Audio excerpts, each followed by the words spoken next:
So what I'm going to talk about today is should I be tracking through Outboard hardware versus using an insert within my digital audio workstation and then adding that hardware after it's been recorded.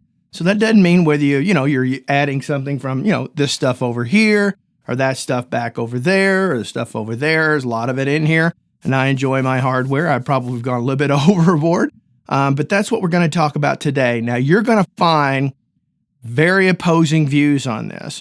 Now, this video today is more geared towards those people at home, not your working professional who tracks and does this stuff day in and day out, and that's their sole source of income. They're going to have a lot more experience with this, and I'll talk about some of the reasons why it's advantageous and some of the reasons why it may not be advantageous to you and me, of course. Before I get to that, I'm going to talk about today's sponsor of the video. Well, it's real simple. It's me. I sponsor my own videos because I don't take sponsorship from other people. I have a woodworking business called Artisan Woodshed where I make soft tubes, Console 1 Mark III and Console 1 Mark III fader. You can go to www.artisanwoodshed and check those out. And if that's a tool you use in your studio, I encourage you to go check that out. Really changes the dynamic of your studio and puts those devices in a very ergonomic way that makes it much easier to see everything.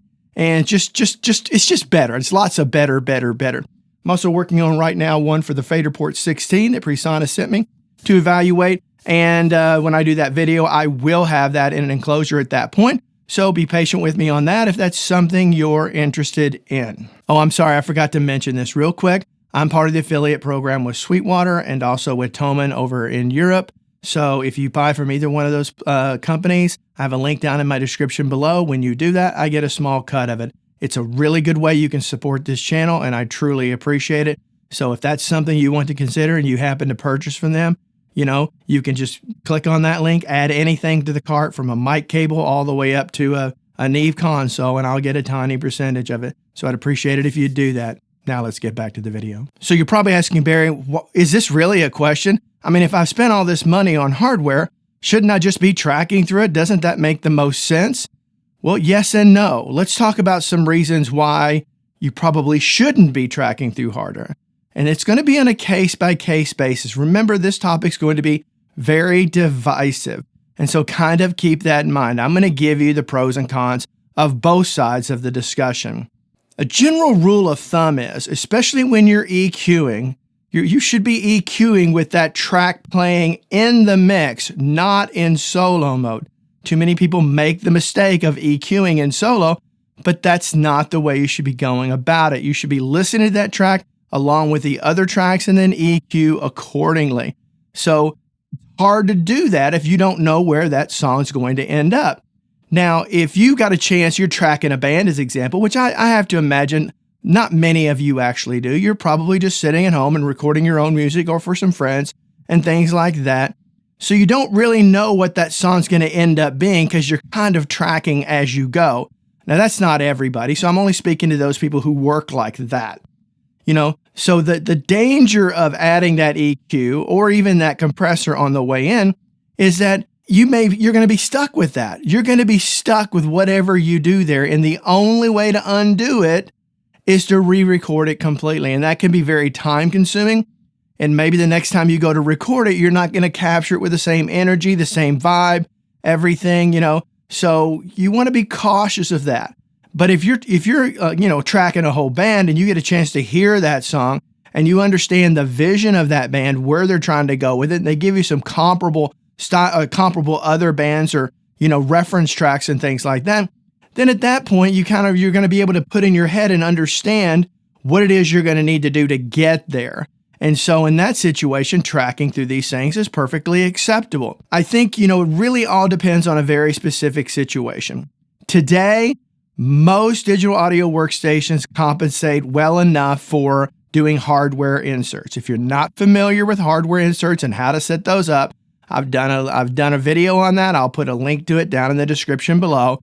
I suggest you watch that if you're not sure what I'm talking about.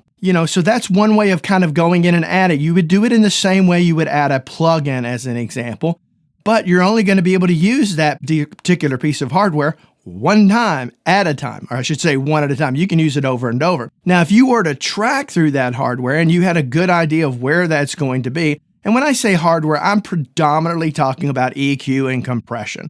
That's predominantly what I'm talking about. You're going to be able to track through that and be able to use that one track at a time if you're recording one track at a time. But let's say, as an example, you're trying to add that via hardware insert via post.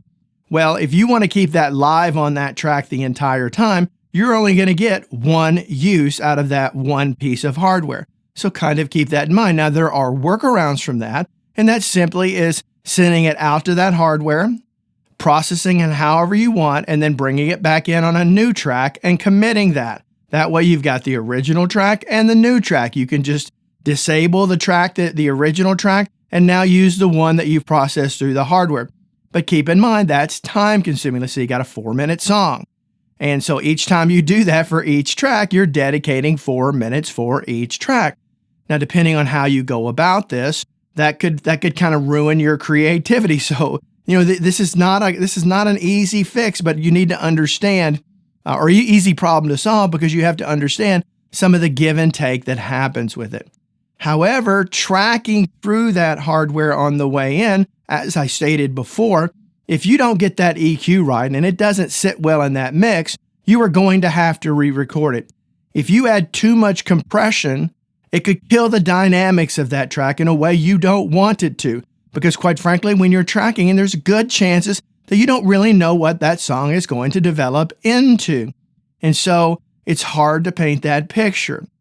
So I, as an example, right, and I think a lot of people, if you're just recording yourself and your own music at home, you're probably in a specific genre of music. So where ideally, probably the odds are very strong that the way you EQ your guitars is going to remain consistent through all of your various songs.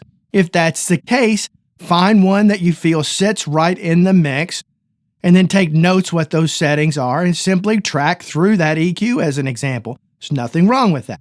And then you say, well, Barry, what if I don't have enough I/O to be able to do hardware inserts? Maybe I've added a compressor and an EQ, but maybe I've only got a 2-in and 2-out interface, or maybe I've got a 4-in and 2-out. Well, that's going to be hard to do hardware inserts via that and still be able to have your monitors connected. But if you have 8-at I/O, you can simply add an 8-channel 8-at expansion if you just have one set, as an example.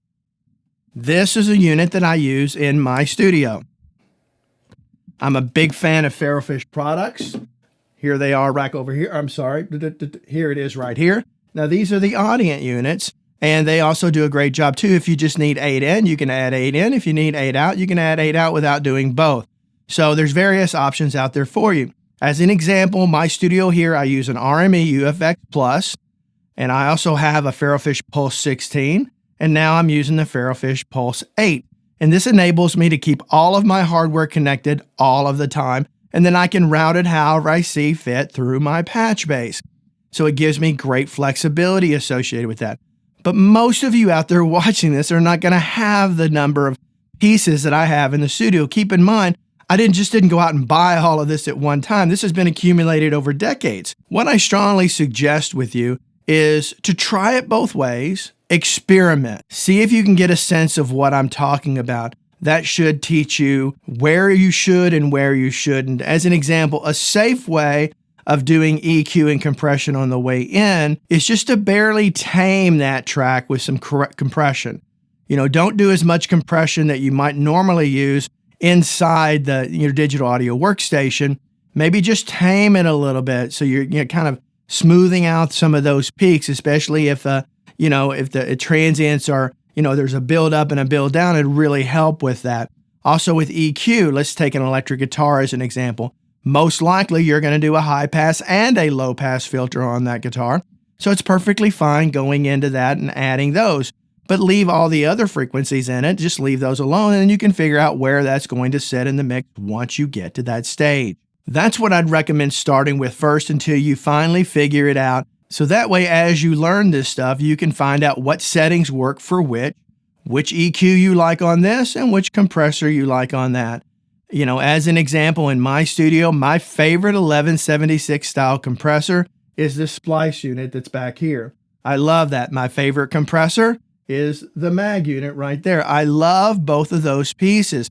That said, I also have some Neve clones and I also have some SSL clones.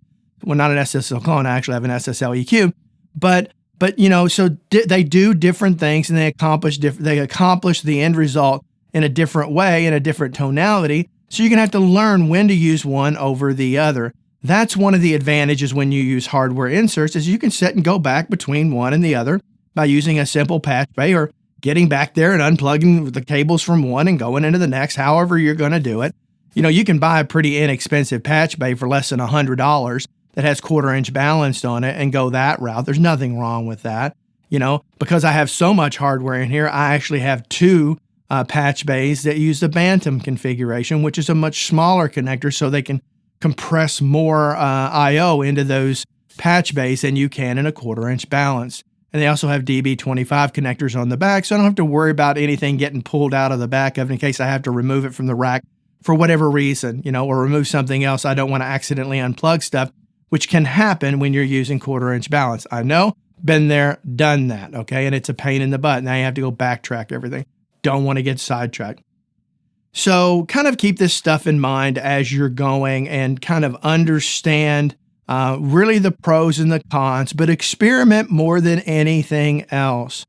But if time is of essence and the end result is super critical, you may want to consider, and this may seem counterproductive, you may want to consider doing it via hardware insert, because you don't want to have to ask somebody to come back in and retrack something simply because you applied too much compression or an EQ that doesn't sit well in that track. So there's lots of possibilities. But at the end of the day, one of the things you need to understand, there is no wrong and there is no right. You just have to find that balance. There's times that I track through it and times that I don't. And so there's a lot of variables as to why. Too much to go into this one video or to be very long, but kind of keep that in mind as you explore. Maybe you don't have hardware today. Maybe you're thinking about buying some and adding some to your studio. Well, these are some things that you want to consider when you're going about that. Now, this is also a fairly divisive subject for whatever reason, but I will take a piece of analog hardware over a plugin any day of the week as far as the sound. Now, convenience, nope, plugins all day. And I would say on the average, my mixes are predominantly plugins. So I tend to put my hardware on things that matter. I always have hardware on my mix bus. Always, always, always. I have found that there's nothing in the box that gives me what I can get outside the box. So that's super important to me, but that's my personal preference. You may have a different opinion. Again, no wrong and no rights. So I hope you've enjoyed this. I hope it's given you something to think about at the very least. And until next time, I hope you all have a great day. Bye-bye.